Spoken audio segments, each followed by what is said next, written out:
Good morning, good afternoon, good evening. This is Andrew Turner, founder and host of the G&T Sessions podcast. And today, after many moons, we have Mr. Richard H. Harris on the show. Welcome, Richard. It's been a pleasure to have you here. Thank you, Andrew. It's a pleasure to be here. Good to see you again. It's been, almost a decade, I think. What, from our last coffee? Yeah, exactly. Yeah. So thank you for coming on the show. And obviously, for viewers that are watching us on YouTube, Richard will be playing a little ditty from his keyboard over his right shoulder. Obviously, as part of this episode, which will be the first musical episode, even though we have had a number of rock stars on here. But Richard did tell me before we started this episode that he actually is now on Spotify as an artist. So congratulations, Richard. Thank you very much, Andrew. It's only been a fun. I'm not going to be giving up the day job anytime soon. I've earned a grand total of 33 pence so far from my publications. But I'm gonna do the classic Tesco thing. Every little helps. Yeah. Every penny helps. Exactly. You've got to start somewhere. I mean, I did it almost as a joke. Someone first of all said, I put my stuff on SoundCloud and then I put it to my friends on Facebook. Some say, "Oh, why didn't you put it on Spotify? I'd listen to this." I thought, really? Okay. How hard could that be? Turns out it wasn't that hard. I mean, there's some great sites out there. There's amazing radio. So I'm actually on an internet radio now. Oh, wow. So, I'm getting plays on the radio. And then from there, I went to TuneCore. And from TuneCore will publish you not just to Spotify, but to everywhere. So it's incredible. Go back 30 years. You needed to be signed to a record label. Correct. Yeah. It's like it's like YouTube. You've got I've got my own YouTube. I've got my own TV channel now. Yeah. And now, Richard, you are part of it. Well, we'll be very soon. Fantastic. Well, look, it's great to be here, and thank you very much for inviting me. It's an absolute pleasure. So going back, actually, just to help the viewers actually understand, when we were young boys, yeah, obviously a few years ago, when we had shorts on, yeah. We actually competed against each other. So I was working for a tech company based in London, and Richard was the CEO of another company, not the same company, but a different company. And we were competing in a very famous competition. What was that competition, Richard? Do you remember what? That was Cybos Inner Tribe, which was the Swift banking startup competition, and it was held at Canary Wharf. It was in level 39, wasn't it? Yeah, it was. It was level 30. It was held at level 39. It was a great event, very, very well attended. And at the time, I was CEO of Insignia, which is a company I founded with Matt Deacon back in. Well, I originally founded it in 2010, and then we got it funded in about 2012. Matt joined me in 2011, and then Inner Tribe was 2014. So by that point, we managed to get the business through one of the startup accelerators at Wira. So Wira was Telephonic. Oh, the Telephonic one. Yeah. So that was an interesting experience. And then 2014, we've been working with Swift and the EBA, the European Banking Association.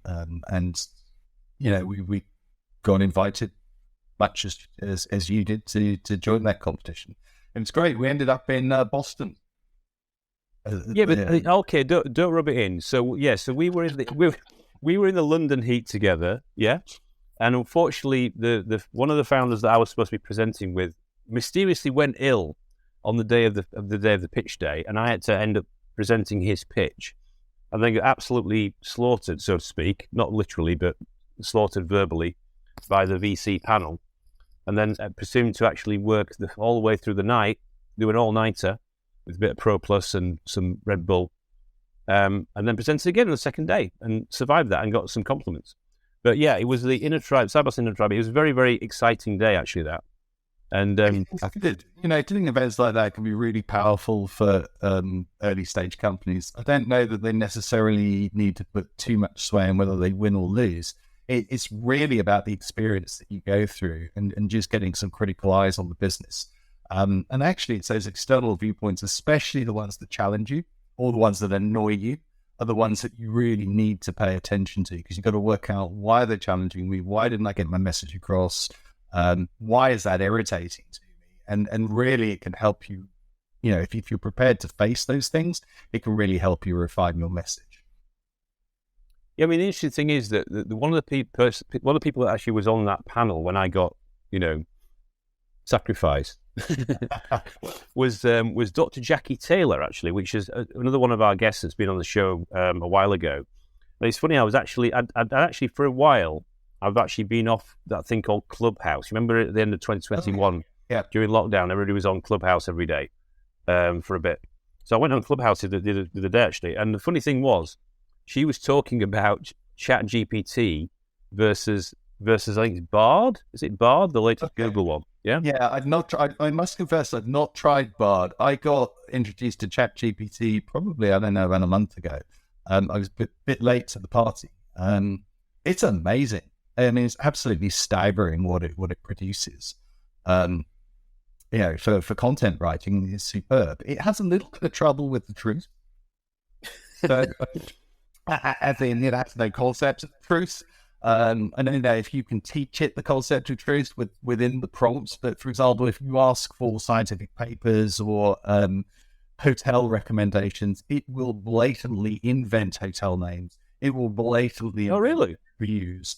Yeah, absolutely. It will freestyle and synthesize. And the same thing with scientific papers. So it will cite a whole load of papers which sound credible, but are completely made up. They're extracted from names of individuals that have written other papers. So, I mean, my understanding of the model is it's doing a probability prediction on the next word. So it is working out from someone's thoughts that have been translated into language, what is the most likely word that will match the prompt, broadly speaking. And I mean, look, I'm not an expert on ChatGPT, but it's quite interesting because if you fact check it, it's really solid. If you don't fact check it, you can get into trouble quite quickly.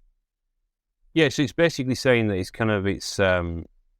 it's what you're doing.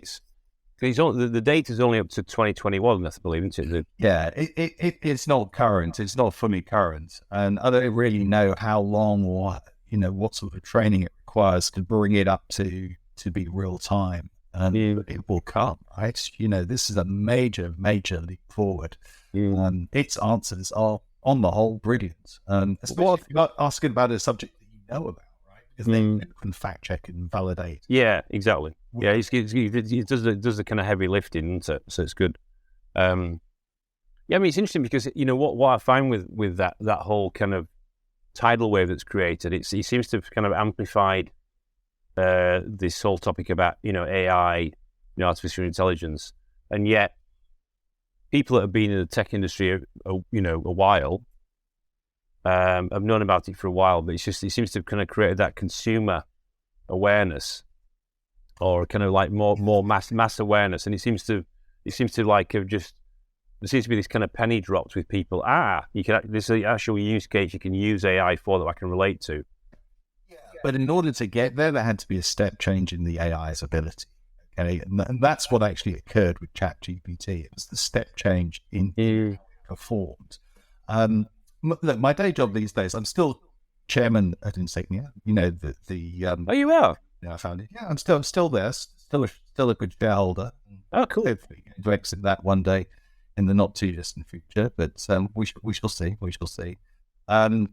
But my day job now is M&A. So having bought a few companies in the past and worked in corporate as well, where I was part of teams that were involved in IPOs and trade sales, it was a natural progression. But as part of the M&A, we will do market analysis. So we will look at the trends within M&A rather than the trends that the CIO or a CTO is looking at, like a Gartner report, which is very much about what CIOs and CTOs are buying. These reports are about what corp dev teams and CEOs and boards are looking to acquire, to build, to bring into their business, and obviously to differentiate their strategy, kind of. Absolutely. Yeah. And AI has been there very much for the last several years. This is the first year it's not one of our major trends, but one of the big predictions is that AI was going to end people's jobs. It was going to kill hundreds and hundreds of professions. And then we did our analysis, and last year we were saying, well, actually the prediction was AI was going to kill lots and lots of people's jobs, But this hasn't happened. And then lo and behold, what happens? ChatGPT pops up and actually has really got the potential to kill or majorly transform people's jobs. I think there's going to be a lot of technology built on top of ChatGPT. Do things like I was saying to verify the truth or to train it on current data so it can actually make real time current predictions. But it's I mean, have you played with it? I have played with it. Yeah, it's very good. I mean, there's some of the stuff that I'm doing in San Francisco. We did some experiments around, what's the definition of, in this case, dark data. What would be the types of campaign that would appeal to articulate the value of dark data or the opportunity or the risk in relation to dark data. So that's for one of the companies that I'm working with, and that was it was really, really interesting because obviously there's a body of work out there that you're tapping into. So it gives you a straw man, within seconds. It's quite remarkable. Absolutely. Yeah. And that's it. It's incredibly powerful for things like that. It will do very good reasoned summaries. Yeah. That's it. That's what it's pretty good at. Although I think I mentioned before, you've got to be careful about it telling the truth. For example, I don't know if it's corrected this now, but certainly if you were asking it about hotel reviews, it would shamelessly invent them. It would construct them quite beautifully from previous reviews that it had read, and it would do the same thing with hotel names. So you've got to be careful what you ask it, because if you ask it to recommend hotels, or for example, you ask it to cite scientific papers, again, it has a propensity to construct them. They sound very plausible. The authors sound very real. Some of them may be real and have written other papers. They won't necessarily have written the paper that ChatGPT has synthesized. It's an AI model, and that's no concept of truth baked into it. I mean, truth is a difficult one in any case, right? It's a big topic at the moment, isn't it? Truth. What is Yeah, we could go down that. We could spend 3 hours down that rabbit hole. Yeah, it's a very big rabbit hole. But I think that rabbit hole is going to get deeper. If you look at what AI is doing and the propensity of ChatGPT, I mean, how are you going to know? I mean, would it pass the Turing test? I wonder. I do wonder. That's a good point. Yeah. How would you know? It's shockingly more. Well, hasn't it passed the Stanford entrance exam? It's passed something like some kind of lawyer bar exam. I mean, it's quite incredible. Probably, but applying for Google, it's probably applied for. Got a job at Google. I mean, that's a pretty high bar. I mean, both of those are high bars. Yeah, Sergey and Larry. I think there's somebody in the house that you might want to eject. Yeah, he can write code. Oh no, I know. Which is quite staggering, really. So look, you were right. I said originally that it had passed the threshold to become popular. If you look at the rate of adoption, the rate of adoption was absolutely incredible. It went from 0 to 1 million users in 4 days or something. Yeah. We thought TikTok or Facebook or whatever was fast, but this was just incredible. And this is the thing: when you cross that threshold in utility, then it's going to spread, right? Because sooner or later, you're going to be mentioning, you're going to go, "Have you tried this? This is extraordinary," right? And that's how things just hyper. So I know. I think Reid Hoffman's involved in that. Isn't he from LinkedIn, the ex-LinkedIn guy? There were a bunch of guys that set it up. I don't know what their current involvement was. I mean, it was all OpenAI, and then I think the original view, certainly from what I've read on Elon, is that he wanted it to be open, hence OpenAI. And now it's commercial. So I'm not sure it's quite. I would see. I'm more like an open source play. Yeah. Okay. Yeah. It was designed, from what I hear, as a counterbalance to Google. Right? Yeah. Okay. There's a commercial entity. This is something else. But the results really in general are pretty good from it. And, I don't know what you think of Google these days, but I constantly get a list of adverts that really aren't necessarily that relevant to the query. And I know that's Google's cache model for generating. Well, it's interesting because there was analysis that I think it was on TechCrunch or somewhere else, but it was talking about, the threat to search from Google. Yeah. And then obviously with the Microsoft and Satya, investing and collaborating with OpenAI, and it's going to give a leg up to Bing. But then if you looked at the market share of Bing, it's like, I don't know, it's single digit versus dominance from Google. So I think it's going to be interesting to see how it plays out as it goes forward. It will, but look, this dovetails into another key area within M&A at the moment. So, what are companies buying? What should your startup be doing if it wants to make a successful exit? One of those is people-centric productivity, right? It's increasing the productivity of the individual, of the humans, of the human. And the problem that we all face is that we are bombarded by information constantly. Right? There's far too much. Right? Otherwise, I'd have listened to every single one of your podcasts. I've only started. If you listen to them at times 2.5, then you'll be fine. Yeah. It makes me sound like Mickey Mouse, but speed, I think about 1.5 to 2x, right? 2.5 is going some. It's interesting. If you've never tried it, try listening to a podcast fast and dialing it up, because the brain will eventually, and wear headphones, right? So don't do it like this. I find that if I'm listening to a podcast at high speed like this, it's hard work. If I've got headphones on, for some reason, the brain adapts. And you actually absorb the information, and it sounds more like normal speech. There is tonality changes and everything else, but but going back to the information overload, the thing that AI can do really well that search doesn't is it gets you something that's hyper relevant and it summarizes it.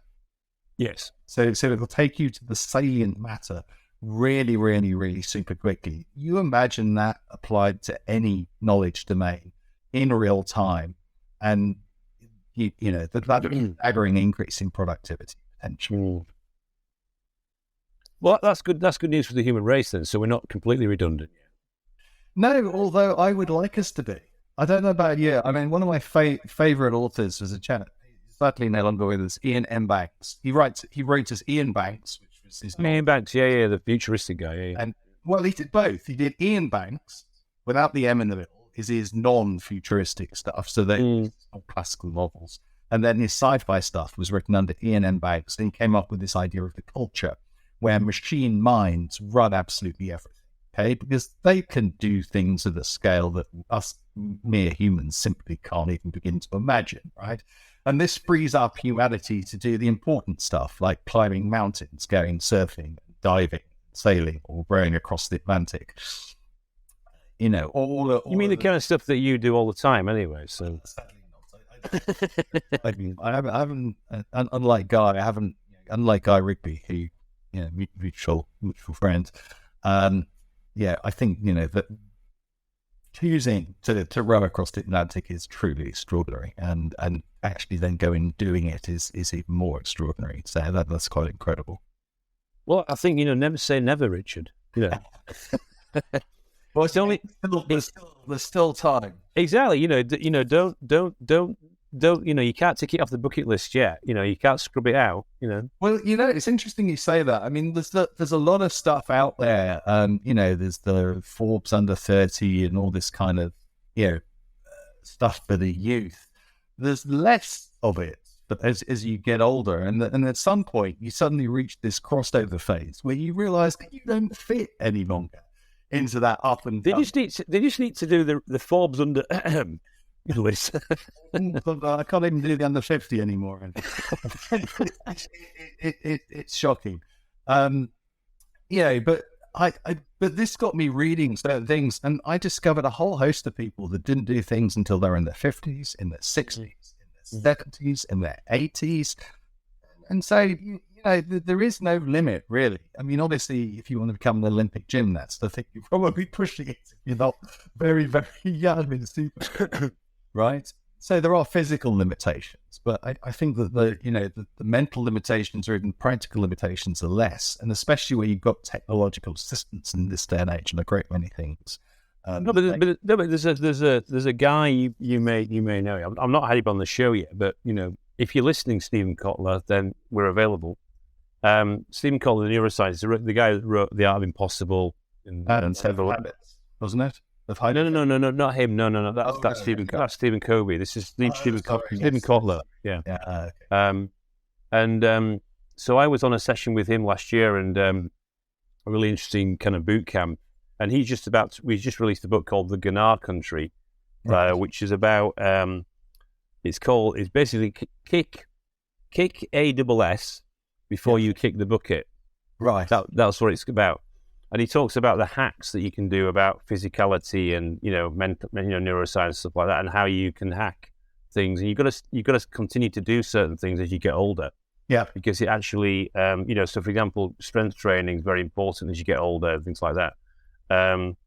Because you shouldn't think about that you get to a certain age and then you just become sedentary, because that is a downward spiral. It's very easy to do. You want to maintain and build strength, and you want to maintain and have mobility. Mobility is absolutely key. So you need to balance both of those. And it was actually, for me, the step change was in lockdown. And there was that old meme going around, old as it is now, that you're either going to come out of lockdown as a chunk, a drunk, or right. I haven't heard that. I haven't seen that one. This one, you haven't heard this one. I thought that's pretty true, right? What's a chunk? The chunk's the one that's got a bit. Doing all of this stuff virtually. You're not trekking, into London. You're not even doing the basic walking that you would do on commuting, let alone anything else. But if you didn't have an exercise regime before that would have a major impact on you. And as you get older, if you do put on the weight, it becomes increasingly harder to shift. For some people that hits at 40, for some people it hits at 50, but it will catch up, eventually. And so I decided at that point I'd get a physical trainer and start lifting and okay, cool. And also start running and exercising. My running is terrible. I struggle with, but the lifting has gone, really, really well. I was appalling when I started out. But it's a lot of it's technique, isn't it, though? So it's, Well, but it's also just muscle atrophy. You just don't realize. And I was benching 30 kilos when I started. Mm-hmm. And then, more recently I've been benching 80. Mm-hmm. So, that's a massive increase, right? In the gym or doing clean and jerk or? No, this is in the gym. It is using free weights, but it's not using clean and jerks. That's a bench press, right? Right.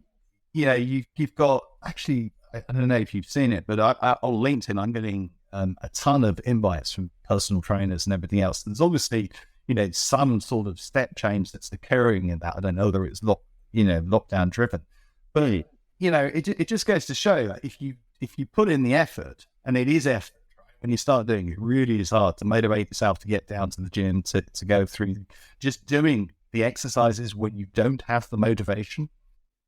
And that's actually an important lesson for for business as well. Sometimes you just have to work through it, right? You have to keep going when you're not motivated.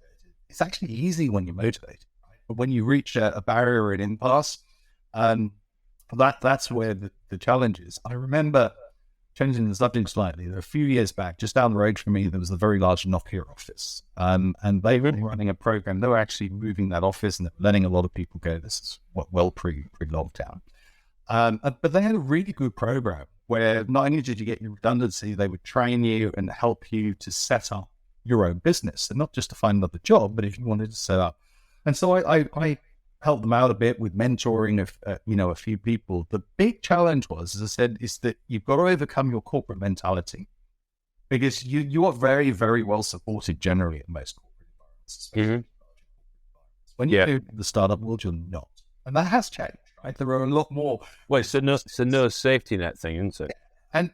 And look, there's a lot more coaches, there's a lot more advisors out there now than there used to be. But if you don't have that support infrastructure, you've got first of all, you're doing everything yourself. Secondly, you're motivating yourself. And if you don't have that resilience to overcome obstacles, you will quite quickly hit an obstacle where you just go, this is too much like hard work, too risky. I'm not getting the money fast enough. I can't push through this. I'm just going to get a job. And in fact, a lot of them did that. They ran their business about 6 months. Right. Some of them finished 12. And then they went back to corporate life, because it is hard. You've got to have that mental resilience. And actually doing the physical exercise as well. So getting yourself out to the gym, lifting weights, so doing resistance is really, really super important part of building mental resilience as well as the physical resilience. Yeah, well, I've started, as people will know if they listen to the show, I've started getting up at 4:30 in the morning, and I'm in the CrossFit gym at 6 a.m. So Well, there we go. it's absolutely brutal, but I'll tell you something: when you get out at 7 a.m., you feel really good. Yeah, you do. Yeah, Then you fall over out of exhaustion. But no, I'm joking. Oh, you got to eat. You see, this is the other thing that people do is they don't eat. You've got to eat to support the exercise. So calorie restriction is fine, but you need to be putting in enough energy to your body to maintain your mental, your mental state of mind at the very least. And if you are going to cut or reduce, your body fat, you do that over a period of time, and then you stop. You move into maintenance, and then maybe you move into a phase where you're building muscle. And those cycles are actually quite important, I think. If you're continuously trying to lose weight, it can be very demoralizing. Yeah, And stop looking at Instagram, Richard. With all those buff, guys with the 6-packs. Anyway, obviously, one of the things that we, the great thing about talking to you actually is that because you've been a founder, of a business, and then you've kind of, I don't know if you've kind of gone from one side of the table to the other side of the table, I suppose, haven't you now? So you mentioned that you're still involved in Insignia, which is when we met originally. Yes. And what were your big learnings out of being a founder of a company? What would you say would be the things that you the superpowers you've developed and the challenges you came across, or the peaks and valleys that you came across during that time? With challenges, how long have we got, Andrew? No, you can, think of it as the G&T Sessions church, yeah? And you can say, come into the confessional, Richard, for you've not sinned. There are so many lessons, and I suppose one of the most fundamental things is that you don't know what you don't know, right? And I think especially if you're young, and I'm definitely talking about myself here, you have a propensity to think you know a lot about the subject. The older I get, the more I know about the subject, the less I feel I know, if that makes any sense. So I think that I would do things completely differently starting again. I adopted a very much investment-led strategy. So I figured that I needed to build a product, get a demonstrator out there, get the funding in the company, and I built the company from the board down. So I started with a board, and I went out and I got a good lawyer on the board. I got a good technical co-founder. So you were the business founder then, yeah? I was a business founder. Yeah. Okay. And, my background's theoretical physics, but straight out of university, I was into marketing, and then I've been doing sales for the last 30 years. So, right. That was my angle, that was my bag.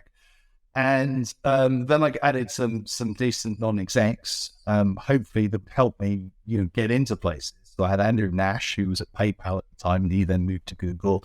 And then I had Amanda Mesler, who was at CSG, a systems integrator, and they were great. So the board was really, really solid. But the reality of a startup is that the single thing that is most likely to cause a startup to fail, apart from running out of money, which these two things go, let's say runway, is the inability to monetize. Right? It's not the inability to find product market fit.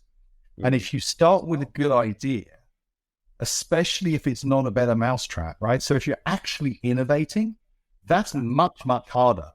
Because if it's because you've got to educate the market. Yeah, you've not only got to educate the market, but you've got to get a budget allocated. Yes, it is that you're doing. And if that doesn't exist, that can be a multi-year challenge, right? And unless you find a very powerful sponsor who's got a innovation bucket or whatever, innovation fund. So you've got to be careful with innovation buckets. Okay, I've done that route, and what I found is, and I still think this is true to a certain extent, is that innovation teams are not connected to product teams. Right? So I've certainly done beautiful stuff, paid for, innovation, large proof of concepts, through a value, and then they never got adopted, never got widely adopted. And what happened was when you get to the product team goes, well, we didn't ask for that. It's not on our list of priorities. This is great, but and so you have that disconnect between innovation and product. And it goes deeper than that as well, because in order to be truly successful as an organization, and I'm talking from the corporate side here, innovating, you have to have your commission plans, your remuneration plans aligned with your innovation strategy. Okay? Because if you don't, people behave as they get paid. Yes. What this means is that they'll go, well, this is very interesting. They'll look at it in their spare time, but then there's no urgency and there's no imperative. So this goes to how I would address it differently. I would build the order book first, right? I would go out and sell what I don't have, right? I would get at a minimum a list of people who are interested in it, a list of people who are committed to buy it. And LOIs. Yeah. I mean, look, an LOI can take varying levels from, this is interesting to us, to we would allocate budget, to we would buy it if, to, we are planning to buy something in this space within the next 6 months. And if you built it, you're in the mix, right? Yeah. There's varying degrees that you can have. And I think if you can demonstrate that level of commercial traction, then you're raising funds to fulfill that commercial traction. Yes. Right? You are going to be in a much, much better position. You're going to be in a better position to pitch it to your investors. You're going to have better use of funds, and you're going to be more likely to succeed. So that was one of the big learnings: was don't over-engineer before you found your product. So it's the classic "build it and they will come." Trap. No, build it and they will come does not work unless you get lucky, or you have the resilience to stay in market long enough to find product market fit. And this may not be who you originally thought you were building this for. Because of the way a market functions, right? Yeah. So you will quite often find scenarios where the person that will pay for this is actually not the person that you built it for. That sponsored it. It's something else. Yeah. And then when you get in there, you find that there's all sorts of other levels of inertia that perhaps stop those individuals from doing something. So, these are the challenges, and this is why things like marketplaces, I find them very, very challenging. If you've got a marketplace to critical mass, you have done extraordinarily well, right? Because, in the early stages, depending on who is sitting on each side of that marketplace, an investor looking at this is going to go, well, that looks expensive. You've got to build two sides of an equation simultaneously. You're in a chicken and egg scenario. If you don't get this, can't have that. So you've got you mean a marketplace? You mean a marketplace platform? You mean in the middle? Yeah. Okay. Sorry, I always talk in terms of pretty much tech software or tech. So that's one of the challenges. You're on the right podcast, because I think we do talk about tech. Bullseye, boom. Yeah, exactly. That's good. Hey, so was Insignia? Was that a software company? I presume it was. Yeah. So there it came up with an idea. I mean, basically, look, I'd just done an earn-out at a security company, and I then used that. I couldn't roll in my IP for a meaningful stake in that company, so I used the funding to set up and found Insignia, and it was predicated around the idea of using your mobile phone initially to log in. So you just scan with your phone, and that would log you in. But as I walked through a browser, well, through anything really. It was a QR code based mechanism. Okay. Back in 2010. You display this QR code, you put some certain information into it, and then you use the camera phone on your mobile device to then trigger a process, and then you can handle the authentication out of band over your mobile phone. The challenge at the time was that the mobile phone was relatively new in 2010 still. So equity that we all take for granted today wasn't there. But I actually patented that. So I filed some patents on that. Oh, fantastic. And at the time I realized that you could extend it in the payment world. So, they were quite cool patents. So built up that patent portfolio globally, which was the very... Should be a good defensive move for any moves in the future. It was an expensive process. And the thing that I would say about patenting is that you learn eventually that patents, even when granted, are... not bulletproof. Not bulletproof. your test is litigation, right? And litigation, Yeah. very, very, very, very expensive.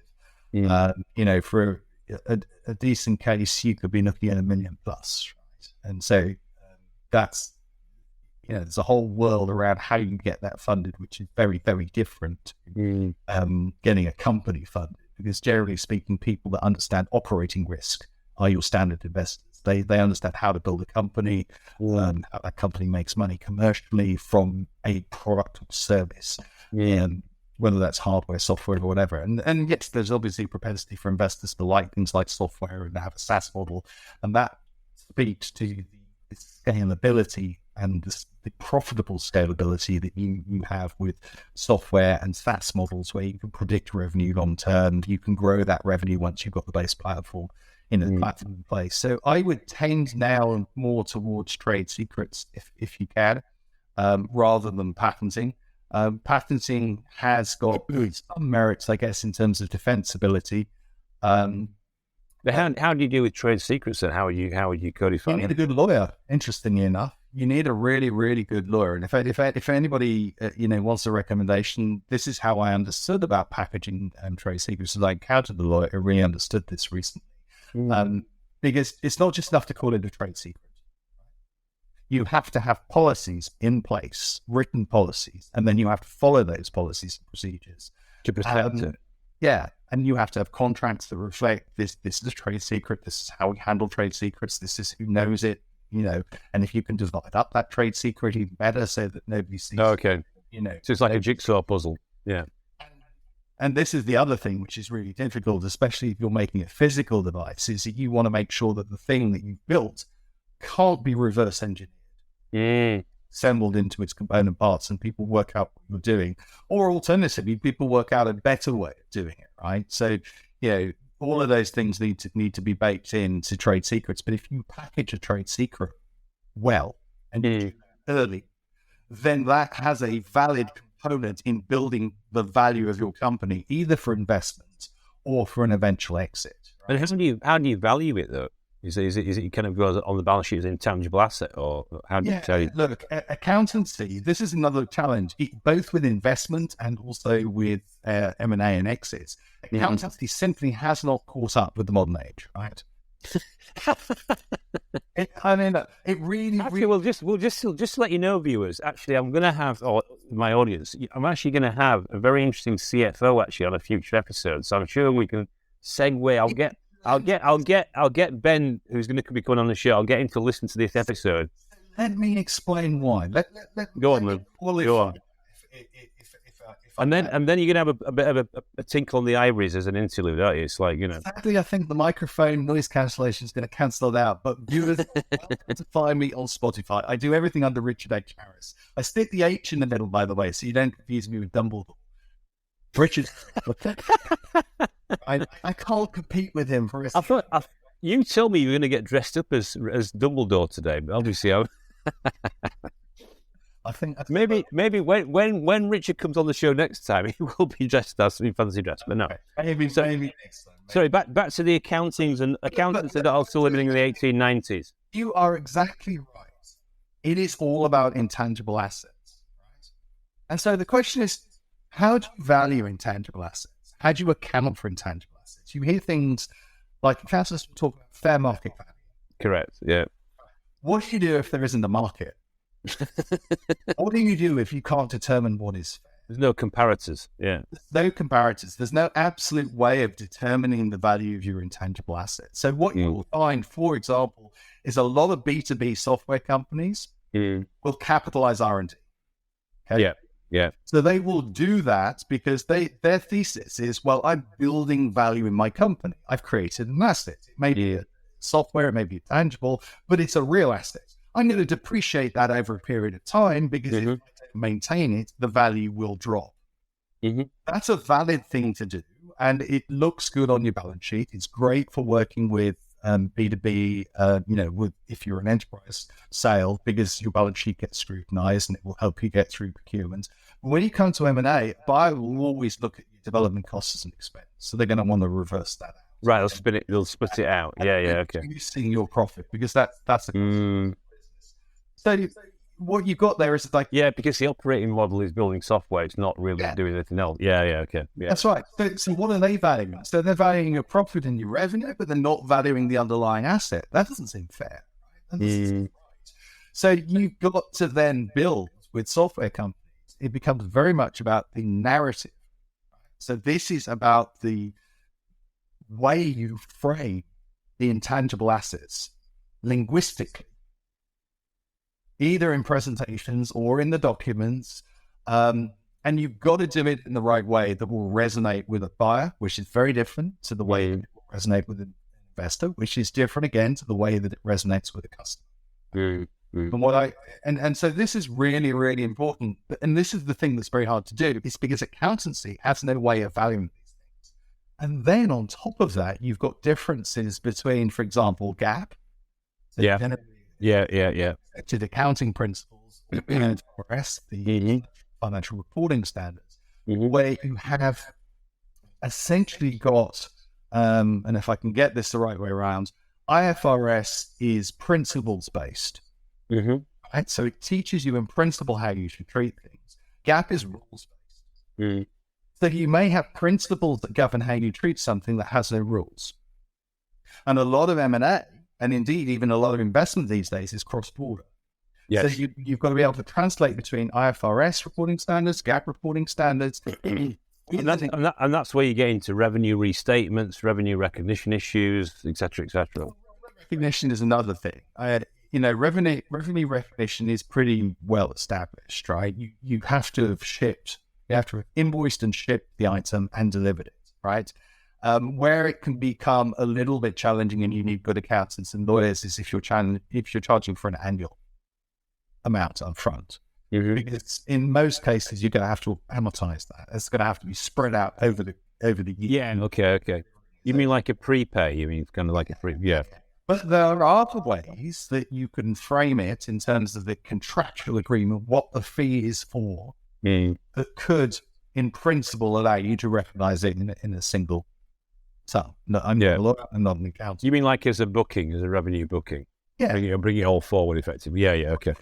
You would not be bringing it forward. You could not bring it forward. That's exactly the point. So it has to be what that payment is for. If the payment is for the ongoing service, then you've got to amortize it. Yes. Especially if you got to spread it like a bit of margarine on a bit of bread. Exactly. If it's for services that you're delivering. Oh yeah, definitely. Right? Yeah. Because you can't recognize revenue for a service that hasn't been delivered. But there are other things that come. Then you get into compensation and bonuses and commissions and no, I'm not saying we go there. I'm just saying another rabbit hole that we can disappear. Exactly. I mean, but the point about accountancy not having caught up, I think, is a real issue for many businesses. How do you value time? Do investors value time? I think they should. Well, okay, as a founder, I could put money into my business, but why would I put money into my business to then draw it back as salary, assuming that I need to take a salary? Right? So it's different if you're wealthy enough to invest and then not take a salary, which is a very fortunate position to be in, and not one I think most founders are in, certainly first time round. Yeah. So, an IRS, HMRC, whoever it is, they're not sympathetic to this because they follow the rules. So if you put money in the business and draw it back, you're going to get taxed there. So the answer is, okay. I don't put the money in the first place because I don't want to lose tax for no reason. Yeah, you net down basically by doing that cycle. Yeah. So you might often hear this. Well, how much cash have you put into this? How much skin do you have in the game? And I think it's very unfair for an investor to then to not count the time of a founder who's not drawing a salary, right? Because that is. I mean, do you still call? Will you still call that sweat equity? Is that? I would. That's the phrase that I would understand it to be. It is, but it's kind of a bit of a dirty term, right? No, I agree. Yeah. I would prefer to just call it equity, right? I wouldn't. And it's not because there's anything wrong with sweat. It's just the historic orientation is that sweat equity doesn't count. Everybody does it. You've got to do it. Well, No, that's an investment, because there's resources. It's a choice, isn't it? It's a choice. And it's a sacrifice, right? It's Correct. a sacrifice. Correct. To not go out and get this corporate job where they can get a good salary, to not take perks and benefits, to have the stress of running a P&L and managing, payroll. Because as soon as you get up to any sort of size and you start to get employees, then you're responsible for other people. Yeah. And I think this is possibly, a factor that some people don't consider is the effort, mental fortitude, and the responsibility that is heaped on a founder's shoulders to push. Yeah, because it's not just the employees; it's the employees' families as well, isn't it? It's a wider. Yeah. So what do you do then if you miss your numbers? It happens. Means sales forecasts with the best will in the world don't always pan out the way that you expect them to, and some of the time it could be because you're doing something wrong. Other times it could be. Yeah, but I heard that Chat GPT is going to improve the forecast accurate number of every software company in the future. Is it? No, that's just that is probably some wrong data that's come out of Chat GPT. It's probably Chat GPT that's saying that. Chat GPT. No, I'm joking. Just a quick question. So I know that. So thanks for sharing that stuff about being a founder. Actually, that I think you're spot on with that. It's about the things that, because there's a bit of piece around a founder about it being glamorous. Yeah, there's a lot of glamour around being a founder, or that gets kind of sensationalized by the media. But then what you were deciding to touch on was actually the other side of it. Well, which is like reality is grassroots, it's grind, it's hustle, it's all those kind of things you have to do to keep things running. And you've got to be very resilient mentally, physically, and generally. And you've got to be, as I would call it, majestic. Yeah, you've got to be majestic, because also, there's a number of founders I've seen that, you sometimes you don't play it right. Yeah, or they don't play it right, and they alienate the team, and then you cause disruption within your team that you've tried to build. So, that is, how do you deal with that? Is a very interesting challenge and learn. I know of companies that have hit hard times where they have communicated that to the staff, even at the point of unfortunately having to lose them when it would be better than the company. I also know of other companies where they've done the complete reverse, and people have been stitched up with 6 months of expenses, not just no salary, but expenses, right? And then those things I think are reprehensible. So, and this is the danger of things. What do you mean not being paid expenses? Oh, wow. Can you imagine? I mean, it's bad enough not being paid a salary, right? Can you imagine not being paid, not being paid expenses? It is very, very difficult because, from a certain point of view, you might believe that the round is coming in. You might think that all of these things are going to happen. And this is, again, one of the dangers of investment strategies is if you lose that investment, you can be left high and dry. And the other thing that you need, you're asking about lessons, is that when you get to these situations, you need to react fast. Right? So you need to be decisive. Yeah, and you can't hope that the round will come in, right?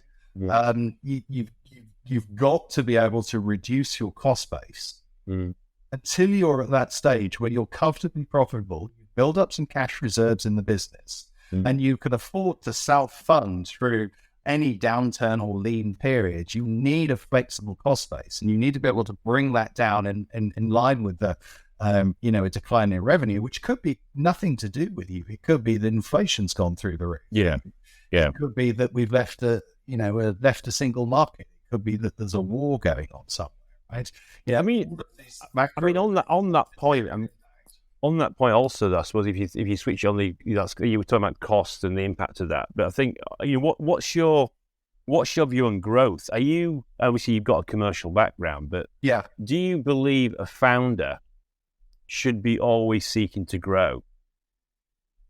So, look, it depends. It depends on the current economic climate. It depends on the appetite of investors, and it depends on whether or not you do have reserves or lines of credit, and they're secure and stable, or you have long-term contracts with longevity and predictability of revenues. But even those stuff, right? That's what I'm saying. Is a contingency to if you. So in a boom period, which we have been, if you look at M&A, right, so mergers and acquisitions, this is where what I do, help founders exit and get some liquidity. And I'm doing that with Corum Group, one of the market leaders. A small organisation. There's a little bit of quite a lot actually. Yeah. I think what are we at? We're 400 to 500 deals now globally, right? So over 10 billion transacted in the tech mid market. Well, Corum is like the go-to place, isn't it? Really, it is. And one of the things I like about Corum is the market data that you get. There's a lot of resources for founders which are completely free. This is important because if you look at what happened in M&A, and even investment over the last 2 years, even up to the end of last year, probably turned a bit by first quarter and continued throughout last year. Growth was the key, and everybody wanted to buy growth. Okay? Yeah. And if you were a SaaS software company, then your growth metric was the be-all and end-all, and you could get some really, really nice multiples of revenue. Right? So revenue multiples is where your business as a roll-up. There's like a revenue roll-up. Yeah. What? There's a number of ways in which we talked a bit about valuation, earlier on. There's a number of different ways you can do it. There's some spreadsheet methods, which actually we cover quite well at Corum in a course. Summing up, selling out is the event that we run. And as a founder, I really wish I'd done that course 10 years ago because I would have done a whole load of things differently.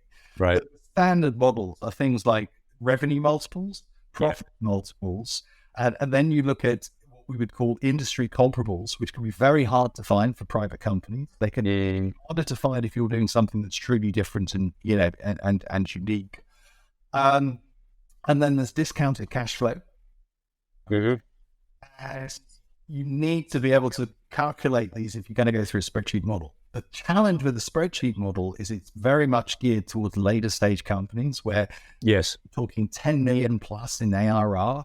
And you're selling into private equity. You'll run their own models on all of these things and have their own factors, and everything else. So that value in terms of a sales multiple is what you would expect to see the focus being on for a growth software SaaS business. And it hasn't, right? But now if you talk to the market, they will go, well, what's the burn rate?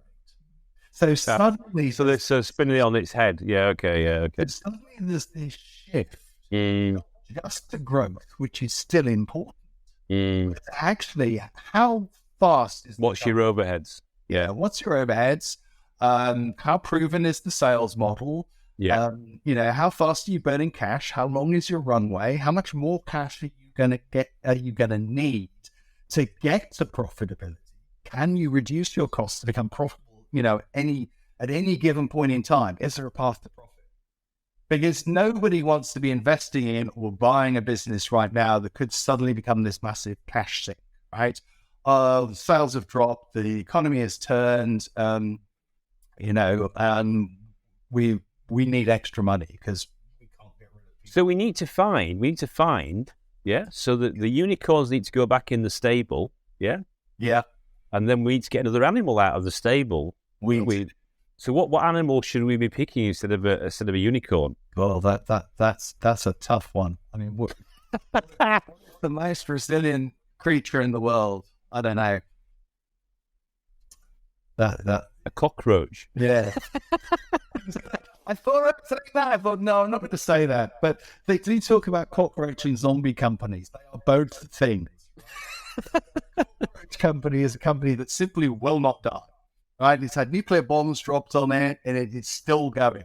A zombie company. Well, there's a database company called Cockroach, isn't there, I think? I think there is, yeah. I think it's Cockroach DB, yeah. Well, there you go. That must be super resilient. I know. What more positive? Armadillo. What about armadillo? Well, they're the ones that are crunchy on the outside, chewy on the inside. I don't know. I've never eaten one, so I don't know. Maybe that's another option. I'm showing my age there. I think for I don't know, double decker or something. I can't remember what it was. The chocolate bar advert where they used an armadillo. Anyway, probably politically incorrect in this day and age. There we go. So it's okay. We won't edit that out. Don't worry, we'll just keep it in.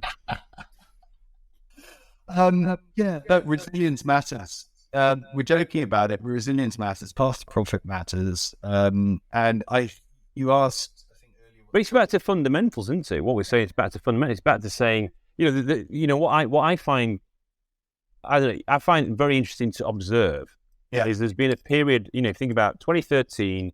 Herlene Lee did a legendary article about unicorns. Yeah. 10 years later, there's there's over 1,000 unicorns. Lots of VC money put in, lots of private equity money put into tech. Yes. Obviously, more recently, we've had a big, you could say a bit of an employee reset. There's been lots of other, big tech titans changing the way that they're restructuring their companies. That's actually obviously bringing a lot of talent into the market who are actually saying, I read an article in Wired yesterday saying they were saying that it's actually creating more startups. So because those founders actually want to go out and do something again. Yeah. But it's back to fundamentals. Before it was like, you don't have to be profitable.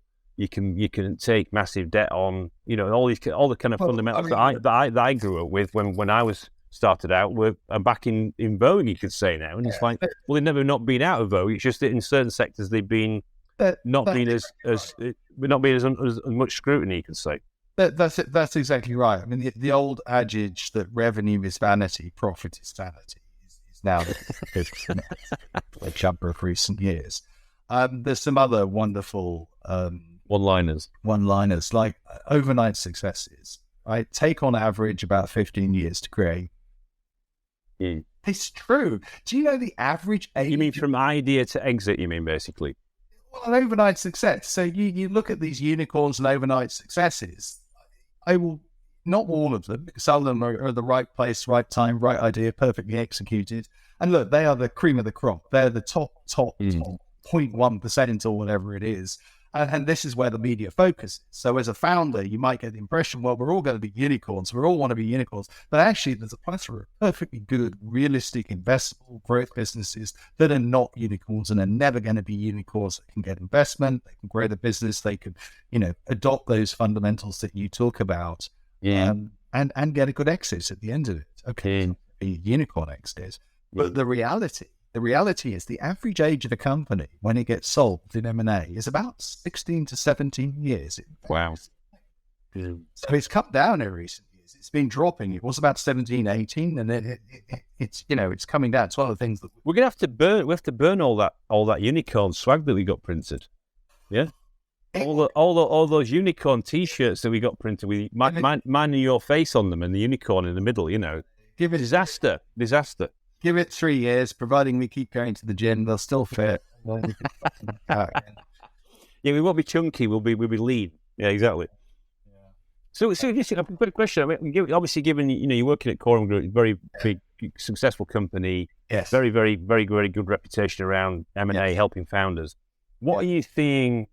You mentioned about what's reversing. It's about profitability. It's about resilience. It's about be more cockroach rather than be more unicorn. Are there any other things that you're seeing at the moment? Like a kind of a strategic level that trends and themes?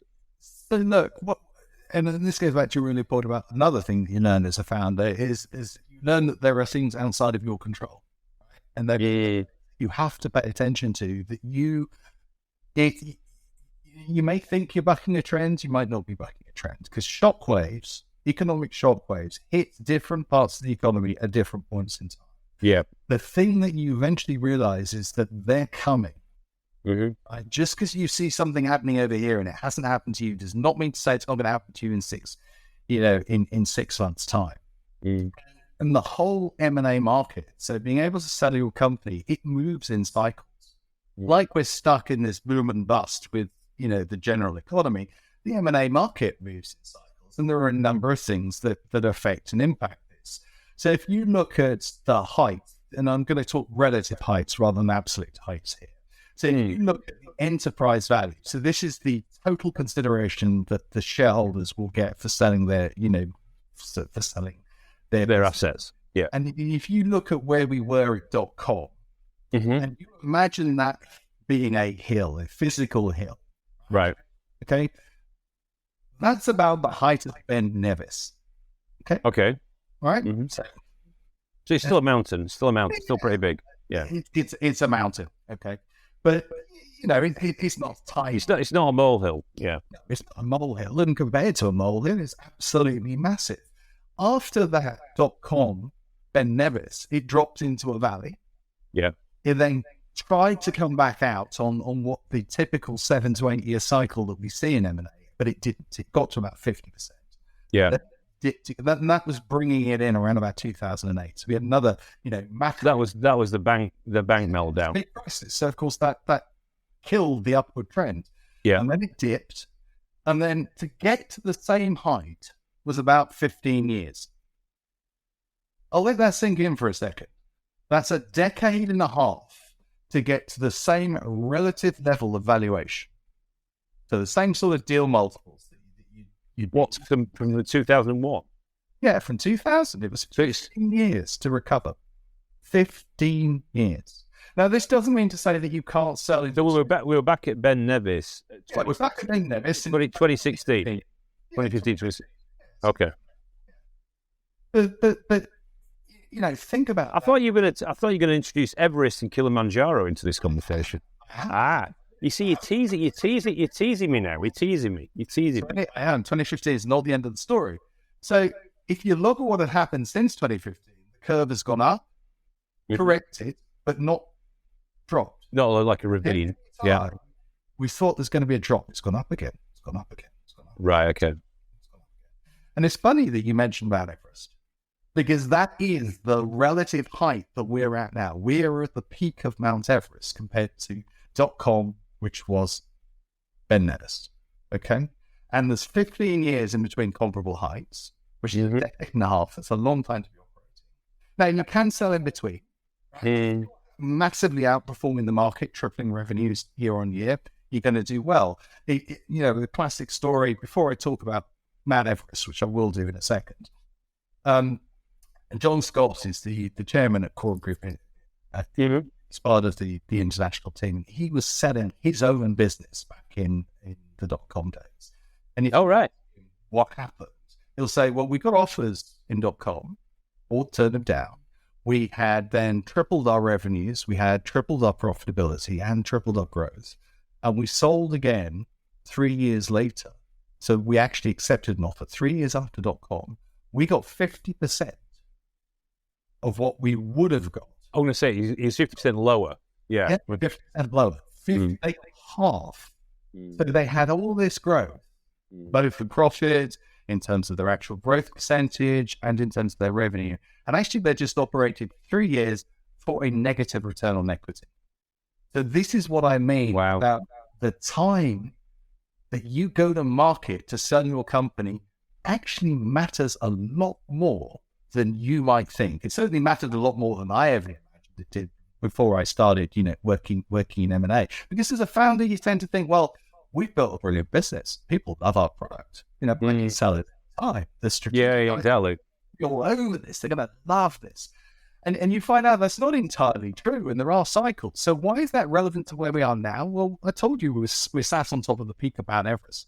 Now, I dabbled a bit in trading back in the late 90s, back when you could trade American stocks. They kicked us all out as foreigners that didn't want to do the KYC on anybody internationally. So TD Ameritrade. Goodbye, Brits. And so I stopped trading in NASDAQ. And then I started again when I got bit into crypto trading. So I looked at okay. Right. So what you find when you look at technical analysis in stocks is that you get letters. And one of the things that you note in a graph is you can get a ceiling. And then when whatever it is hits the ceiling, it bounces, right? This might be resonating with some of the listeners. You may have experienced this yourself, Andrew. We've hit that ceiling 3 times. Wow. So it's hit, it's dipped, it's hit, it's dipped, it's hit, it's dipped. So we're off the peak. It hasn't broken through though. No, it hasn't collapsed yet, right? It may never collapse, right? But generally speaking, what goes up comes down before it goes back up again. And in long term, things do, generally speaking, continue to rise. It's got a general kind of trend upwards. That's what you're saying. Yeah, technology is getting more advanced and more integrated into everybody's lives. I mean, that's being great. Whether or not that will ever top out with the advent of, as you say, AI optimizing everything. I was thinking that I mean, I know we're saying Everest, right? Yeah. You know these big buildings like the Burj Al Arab and all that kind of stuff. Aren't they bigger than Everest anyway? I don't. I'm trying to work out we're at Everest level now in 2023. Yeah. Yeah. What's going to be a level above that? Or are you saying that it's not? You don't think it's going to go any higher? It's going to top out. If you talk to a Bitcoin maximalist, we're going to the moon. I heard the moon was in a Hollywood studio lot somewhere. Oh, dear, we could go into the moon. Couldn't we? I mean, look, I've looked at it. As I said, my background's theoretical physics. So actually, I did a while ago because I had a mate who was a very, very big conspiracy theorist. And then he went, they couldn't possibly do it. Well, the best explanation for me was that, how could they ring the president, on his telephone, So that was the, given I spent 20 years in the telco industry, I was going, that's an interesting one. For me, I think it's a lot more basic than that. It's based around the fact that nobody can keep their mouth shut. And if you think about it, they say if you've told 3 people, it's not a secret any longer. Yeah, I don't know how many thousands of people this involved, as well as the governments around the world, the people tracking it with their radio telescopes and all of this. Yeah, what can I say? You can't keep a secret that big. And I think even now they've got photographs, even though people say they're in Photoshop probably. But you've got photographs that are getting higher and higher resolution from lunar orbiters, right? You can't get a resolution from down here, but you can start to get stuff from up there. And then you've got the mirrors that were placed there. They bounce lasers off, right? So, it's a bit like the flat earthers. I don't know if you've seen them. Yes, I have, down in the Antarctic. And this goes back to an earlier conversation that we were probably having before we started on AI and truth. And the truth is just such a difficult thing. We're all overloaded with this information currently. So this information overload that we're experiencing is really tough. I think it's tough mentally, but it's then deciding, well, what's true? What do I need to focus on? What do I absorb? What do I ignore? And AI has got, no concept of that. I think it'd be interesting I don't know if anyone's asked ChatGPT, what are the big landing mistakes? I mean, I asked it actually. I mean, I'm a Blade Runner fan, right? So, I asked it, is Deckard a replicant? And it gave me a very cogent, reasoned answer to them. Yeah. That's amazing things. There are people out there that are now selling prompts. So you can go and buy prompts, although I don't know how you can determine. You can buy a prompt. You can buy what is like real estate. I don't know whether it's a gimmick, a joke, or whether it's a real thing. I don't know. Evaluate whether the prompt was any good, because of course once you've seen the prompt you can copy it. So but framing, how you frame the questions to chat GPT can... I've just realized you see I've actually got 2 of the letters G and T. I just need to put a P in the middle, and you see there you go.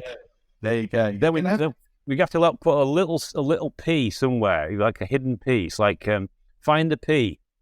There you go. There you go. And obviously get the swag sorted out as well. Definitely. So in terms, thanks for sharing your things about founder stories, and thanks for. So what you basically just trying to finish that point off around the cycles, yeah. Yeah. What's your prediction? What's your prediction? Well, we're at this Mount Everest, so I think that we're inevitably going to see some sort of correction. The question: how deep, right? arguably it would have happened the first time it bounced, it didn't. It would have arguably happened the second time it bounced, it didn't. Arguably it'll happen the third time it bounced, it didn't. But there are different models. So you get different types of chart, match different distributions, and there's a Wyckoff distribution, which typically shows something that goes up like this, and then it tends to come down just as fast as it went up. So that is a potential future. And so what does this mean? Well, you look at fundraising. Fundraising is at least a 6-month process, usually because an investor wants to, as part of their diligence, see where you said you'd be in 6 months. And yes. And achieve it. Yeah. M&A actually tends to be a 9 to 12-month process, and a good chunk of that is prep, a good chunk of that is diligence phase. DD, yeah. And again, more so with M&A, you don't want to be rushing it, right? Because if you're going out, say, for example, you've got a fiscal cliff, financial cliff coming up, you're going to run out of runway. That's not a good position to be in, because when you get into diligence, buyers are going to see exactly how much cash you've got there. And with the best will in the world, buyers are going to use that as a bargaining chip. In the best case scenarios, that's going to be a bargaining chip to negotiate you down in terms of price. So you've got to leave the runway there. A buyer might be busy with another transaction. They might be, completing a funding round themselves. They might be hiring a new individual. They may have just changed the CEO, maybe adjusting their strategy. So, and it's also in my experience, being in transactions historically, it's incredibly difficult to balance running, when you've got that duration of time going on. Oh, yes. Running the business and also supporting the process as well. Well, it's absolutely full on. It is. And look, I've done self-managed M&A in the past, so I'd never do it again.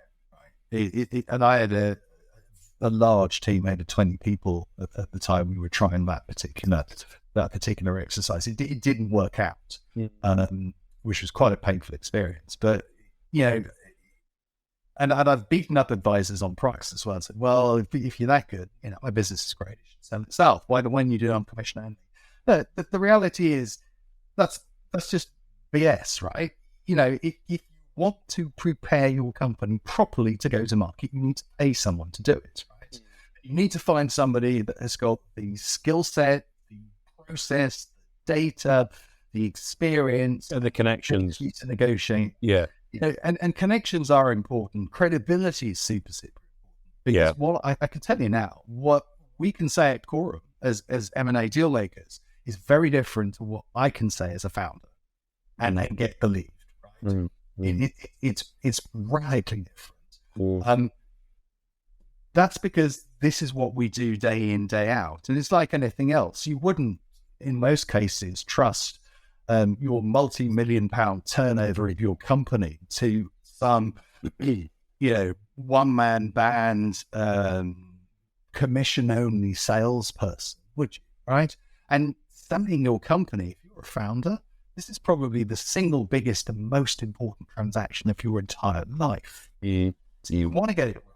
Yeah. You want to make sure that you do it properly and that you run a full global search. It's over 50%. In fact, I think it's currently around 60% of deals are being done internationally.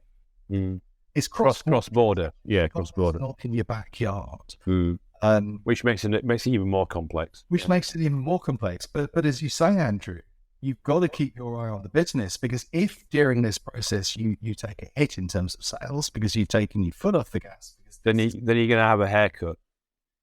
You've got the risk. You got the risk of a haircut. Worse, the deal falls apart. Yeah, exactly. If in due diligence, so you've actually got to buy, you've signed your LOI, you're in an exclusive period with them. They're now validating everything that you've told them is actually true in a very, very detailed, very, very deep process, which, by the way, uncovers everything. So you cannot hide anything. Right? If you hid anything, it will come out in due diligence and it will kill the process. Even, if you've got bad news, you have to understand exactly where you introduce it, which is pretty early in the process, but you also have to understand how you frame that news in such a way that's not going to put a buyer off. But, if during that diligence phase, you get a material event and that £1 million deal that you said was going to close, that's actually 50% of your revenue is not going to happen. That's going to have a huge huge impact, absolutely huge and cost impact. So you've got to be able to maintain that focus. And that's pretty much impossible to do, right, without externals. Do you still see? Do you think it's so? One of the things that I was speaking to Anna Felton, one of my previous guests, on Monday at EY, because she just released the book on M&A and tech, and I think you'll have a look at the deal paradox, right? Yeah, the deal paradox. Yeah, and she's, her and her colleagues are going to come on a future show, which should be great. But the interesting thing is that what they were saying on Monday was that the actual, with the pandemic that happened, actually the activity that happened during the pandemic and post-pandemic, it's gone to new heights, which kind of backs up to what you're saying as well about it's kind of kept going up like that and up and up and up. Yeah, that's probably one of the reasons why we keep bouncing, against the ceiling. The other one is macroeconomics, which we can talk a bit more about in a minute. But to your point, what happened at the start of the pandemic is that everybody in the industry thought this is it. This is death now. Right? We're not going to be able to meet people. How can we possibly sell a multi-million pound business without ever meeting anyone? It's not going to be possible. So, but what actually happened was you got a 1 month dip, and then everybody realized, well, actually, I can jump on Zoom or Teams or whatever. And believe me, in M&A, you discover far more conferencing platforms than you ever knew existed. Some that are only used by the company that produces that particular thing and their M&A team. I've never seen them anywhere else. That's right. But yeah, I'm digressing slightly. The reality is that instead of traveling, which might take 1 day getting there, a day for the meeting, 2 if you're lucky, and then another day traveling, right? So that's 3 days. You could do 2 of these in the morning. Exactly. Yeah. Right? And that radical shift quite quickly led to actually a massive increase in transactions. Corum's had 2 record years. Well, 2021 was a record year, 2022 was a record year. Wow.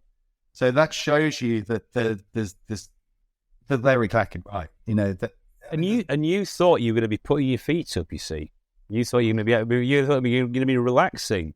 I thought You're going to be more time on the keyboard. I can play the keyboard. I can write my Spotify songs. I can get my tracks out there. I can write a book. But no, reality was that I've never been busier, and it's just been absolutely full on. It hasn't let up. It's not stopped in that world. Yeah. Where there has been a slowdown is at 2 ends of the investment market. So the larger companies, there was a big, obviously, crash in the stock prices of major tech companies. They let lots of people go, which in some ways has addressed the people shortage that we had before. So we had staff. Yeah, exactly. Yeah. Now there's a wealth of these individuals, Highly qualified. Yeah. Which is changing the dynamic there. But yeah, it's just it's just one of those things that. So if we look into the crystal ball that is just off camera in your office, so I'm not going to reveal on this podcast episode, but I will maybe reveal it on a future episode. I've been looking at a certain every 10 years in my journey, and 2027. So any view on what's going to happen by 2027? Oh, God, that's a long way out, 3 years out. What I expect to have happened is that we will have had a recession. We will have had a dip. It will be fueled by the fact that the war is still ongoing, sadly, in Ukraine. It will be fueled partly by the effects in the UK of Brexit. Mm-hmm. It will be fueled by the massive world debt burden, which is just absolutely incredible because of all the money that was printed in COVID. Right. And this money, I stress, is different from the money that was used for quantitative easing in 2008. In quantitative easing, the money went to the central bank to prop up asset ratio. So it wasn't out there in circulation. The COVID money has been handed out to people. It's in the economy. It's being spent. Okay. And that has huge knock-on effects and impacts. And I thought you were going to say 2027 was going to be a vintage year. not yet. I haven't quite got there. I'm setting the scene. It was like with little drum roll. Yeah, this is the. I might be going too long on the drums here, but that's the backdrop. That's what that's what hasn't really materialized yet into the economy. Is the world debt burden, the actual rate, which is not 10%, it's way higher. Anybody who's paying any fuel bills will tell you that. Anybody who's paying grocery bills will tell you that. Anybody that's got anything to do with raw materials or shipping will tell you that. Right? Shipping went up 400%, fourfold increase during COVID. Wow. What a bit now. That's huge. All of these things. The energy crisis, right? Energy is what drives our world. Right? A lot of that is based around oil. But obviously gas is still important. It's encouraging that we see developments in, for example, fusion. It's encouraging that we see developments in solar. Solar panels are coming down. Efficiencies are going up. So all of these things will eventually have an impact on the energy economy, but haven't had that impact as yet. And the counterbalance is all this money that is being created that will have to have an impact. So we've got all these great things to look forward to then, Richard, based on what you just said. What we're going to see is we are going to see these things have an impact over the next 3 years. What is the hardest thing to do is to predict exactly when this impact is going to occur. Right. My prediction has been that it will happen around Q4 of this year, Q1 of next year. That is where we're going to see how this all shakes out. And a lot of it will depend on the Americans. It will depend on the bond rates that they're setting. Because what happens is as our government bonds rise in terms of their return, things that are more risky, like stock markets, become less appealing for people managing funds, and they switch their funds. Once money moves out of the stock market, prices get depressed. Yeah. When prices get depressed, that generally speaking means that businesses go into cash saving mode. They want to optimize for profit. They're less likely to offer cash for acquisitions. And as I was saying, we have seen this in investment, right? So the angel investment is much, much harder in the UK now than it was a year ago. Yeah. Early stage is much, much harder. Mid stage is still okay. So if you've got good metrics and you're at 1 million in ARR and you're a SaaS software business, you can still raise good funds from reputable firms in the UK. And at the top end, we've seen that correction as well. So the mid-market... There's a lot more caution. There's a lot more caution early stage. That's what you're saying. Yeah, and you're seeing it, okay? You're definitely seeing it, because it goes back to my earlier point about, you asked Andrew, is it growth at any cost? And the answer is no, it is not. And so we're going to see this play out over the next 3 years. So as you go into the next 3 years, you want to have raised now already. If you haven't, you want to be raising now if you're planning on raising anytime in the next 3 years. If your time frame is 3 to 5 years and you're good for the next 3, then you're probably golden. There's always a chance that this will become prolonged and protracted. My personal view is it won't. And that's because the rate of change of technology has now reached an inflection point with certain technologies, ChatGPT being one of them. So we're going to see a continued level of innovation, will increase people-centric productivity. It will improve across a range of sectors that we see as important within M&A. This includes healthcare, smart logistics. There'll be a commerce.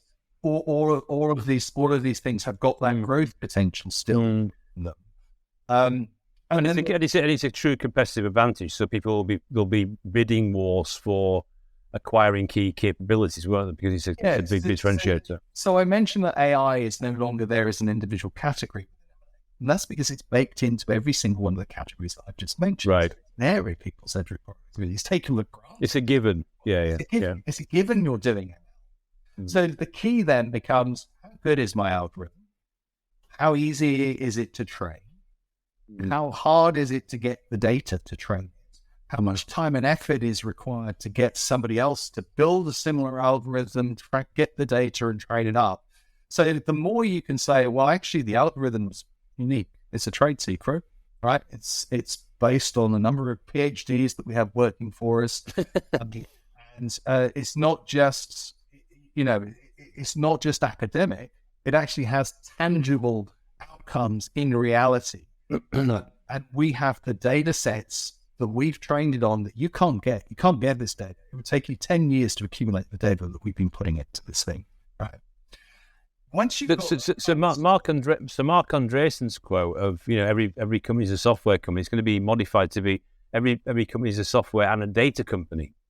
And absolutely right. I mean, there's I forget the name of the chap, but data is the new oil, right? Somebody has definitely said that. You know, a colleague of mine, Doug Laney.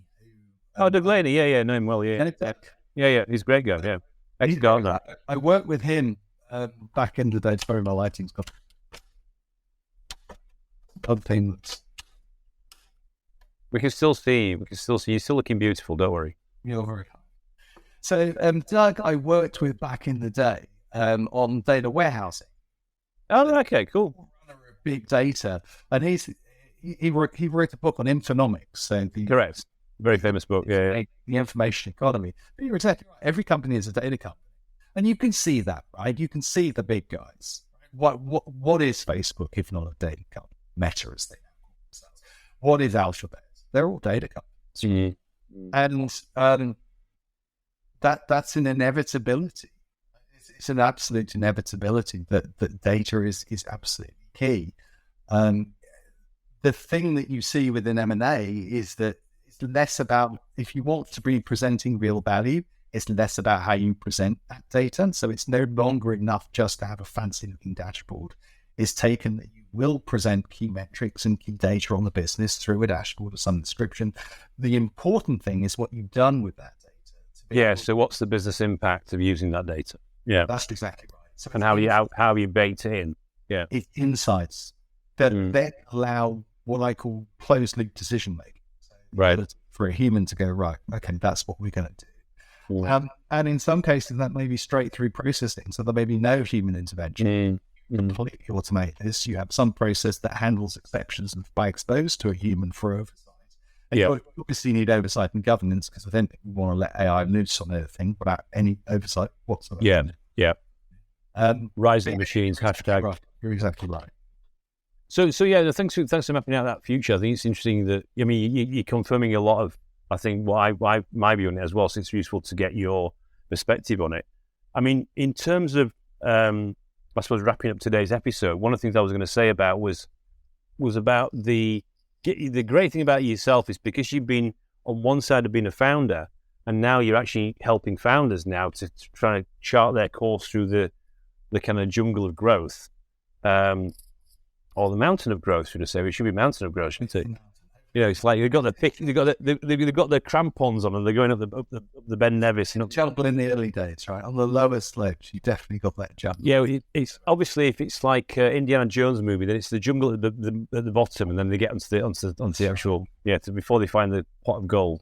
So in terms of actually, you know, what we talk about is the kind of pearls of wisdom, and kind of like the kind of summarizing some real takeaways from you, as you know, as you're explaining your journey today. So what would you share in that respect? So I think, you know, it definitely boils down to you don't know what you don't know, right? So you need to have trusted advisors around you that can cover the areas of weakness, and you've got to be very cognizant of cognitive bias, right? So where you like to thinking in a particular direction. You want to have enthusiasm. Yes, you want to have passion. And, you know, to a certain extent, therefore, you've got to drink your own Kool-Aid, but you've got to be conscious of the fact that you've drunk the Kool-Aid, right? And so you need those countermeasures and balances. You never want to run out of money. Never, ever run out of money. That's the golden rule. Revenue trumps any other source of income you're going to get into a business. You know, if you can reach those proof points very, very early on that there is a market solving a problem that is difficult, people will pay for it. There's some urgency in so much as that they need to buy it, don't want to buy it, they need to buy it. That can be driven by legislation. There's enough of that stuff around at the moment. You know, those kind of things will then lead you into a sales-led strategy, which is supported by investment, or an investment strategy. The other thing that I would say is engage in looking at M&A very, very early on. Don't dedicate days or hours to it. But, especially at Corum, there are a ton of resources available, and they're free to founders, to investors, to buyers, to board members, NEDs, advisors. And this covers market data. So we have merge briefings, which will look at geographic market briefing, for example, for the UK. We have then, we're platinum sponsors of WFS, which are sector-specific reports that will look at particular technology, like women in tech. That's a big one for us. Security, payments, all the data, as you mentioned, all of these kind of things, there. And then we've got selling up, selling out, which gives you the bare bones of what you need to consider in terms of your company. And a lot of things drop out of that selling up, selling out, of course, because what you realize is that if you get this wrong, then a prospective buyer of your company is going to look to get the milk without buying the cow. That's what we call it, right? Is that okay? If you give them a route to get what they need and get what they want, either through a commercial model, a partnership model, or an OEM model, without buying the company, they're never going to buy you. So you've got to be cognizant when you build your business models that it might seem like a great idea to have a partnership.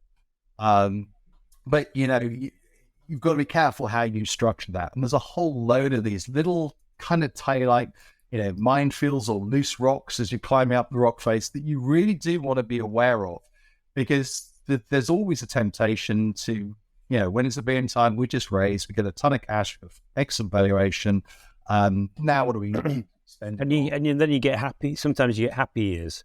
Yeah. And it will come in cycles. I think we are heading into a leaner patch. I think it will be good because it will drive people to looking at underlying profitability, which is fundamentally important. I think, when you look at stock markets and how they generally behave, I know some people say, for example, Bitcoin is a Ponzi scheme or whatever. I don't think it is. I could spend an entire podcast. But if you look at the stock market, stocks used to go up because eventually they'd pay a dividend, right? So it's cash back. Now stocks go up because you think you can sell that stock for more money in the future. So somebody else is going to value that. Yeah, it's a future cash flow. Yeah, exactly. Yeah. But it's not. It's got nothing to do with the future cash flow. This is the issue. It should. It really, really should. And this is what these periods do: is they refocus you back to cash flow. So you will hear. And by the way, don't conflate EBITDA or profitability with cash flow, which some listeners may have done. I'd certainly not understood, when I started on this journey, I didn't understand the difference between the two. Cash flow is money in, money out. That's really, really super important. Your EBITDA or your profitability has two roles. One, it's what you report to HMRC, but that's going to be optimized under the tax regulations and everything that you can do to minimize the tax that you pay. And then you've got the adjusted EBITDA, which is the underlying profitability of the business. So you need to understand all of these things. But I can tell you as a founder, when I went into this, I didn't have enough. You mean that classic piece of like unit profitability, Oh, if you get to the stage where you have predictable unit scale economics, that is the holy grail, right? That is that's the nirvana. Yeah, right. Because what you're saying at that point is, well, if you give me £1,000 today, I'm going to return £2,000 in a year, or £3,000 in 3 years, or £10,000 in 3 years, whatever it is.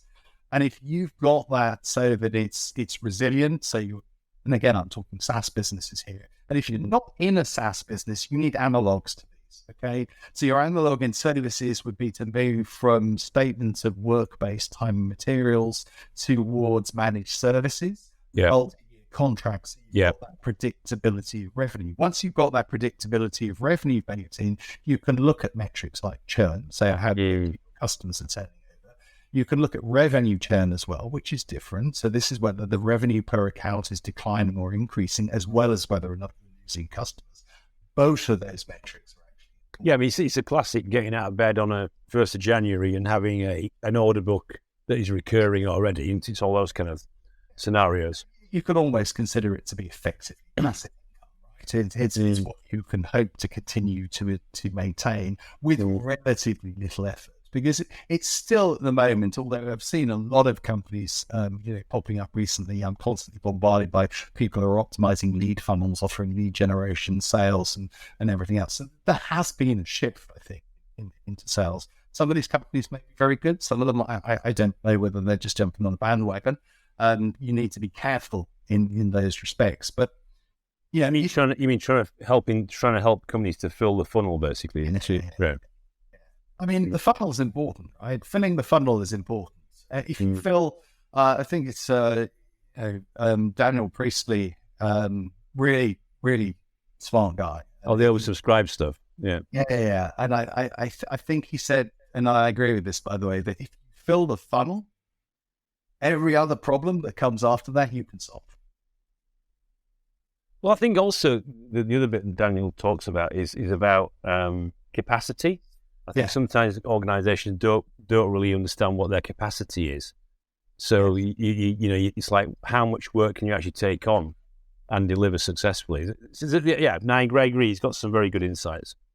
Very good insight. And that's one of the bizarre things about, for example, M&A, is that flips on its head, certainly from an advisor's point of view. Is that whilst you're running the business as the founder and the CEO, you're running a horse race where you don't want anybody crossing the finish line at the same time, because you may only be able to onboard one customer, especially if you do big B2B enterprise sales, right? You might only be able to onboard one customer at a given point in time, or you might only be able to resource one proof of concept. Obviously, if you will, you're lower down the value chain and you've got more of a very low value subscription-based model and it's automated onboarding, then this isn't a bottleneck for you. But for the higher ticket items, it certainly is. When you come to M&A, it's the opposite. It's what we would call a reverse horse race. We're actually starting a lot of buyers at a different point in time and getting them all to end up at the same point at the same point in time. And that's a very, that again is a very different skill set from what you need to be running the company. But yeah, you're exactly right. Resourcing is obviously a key issue, but that's a nice problem to have. Right? My order book is so full, I'm telling my customers, I'm really, really sorry. I know we're the only ones in the world that... Well, yeah, then it links to price, you see, and all that kind of dimension, isn't it? At that point, you raise a lot of money because you've got customers who are begging you to fulfill.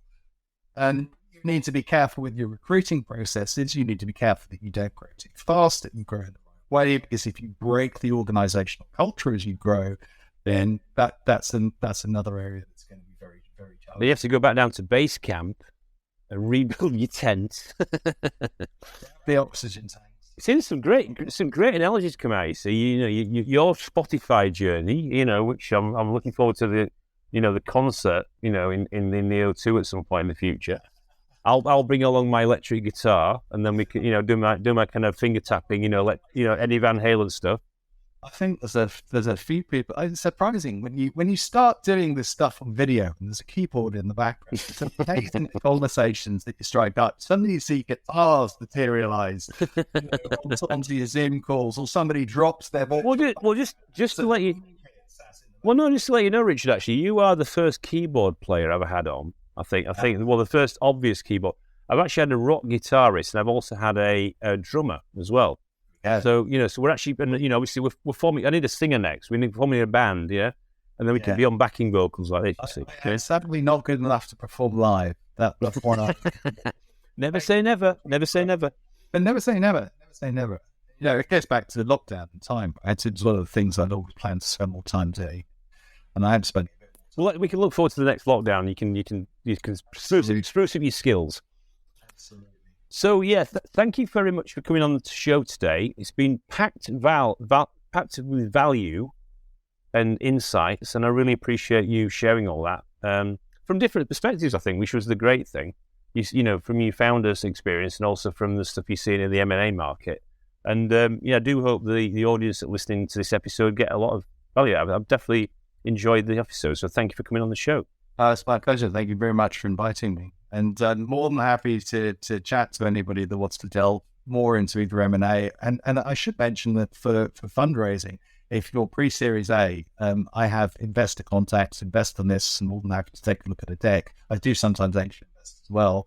And that's pro bono. So, that's something that might interest a few listeners.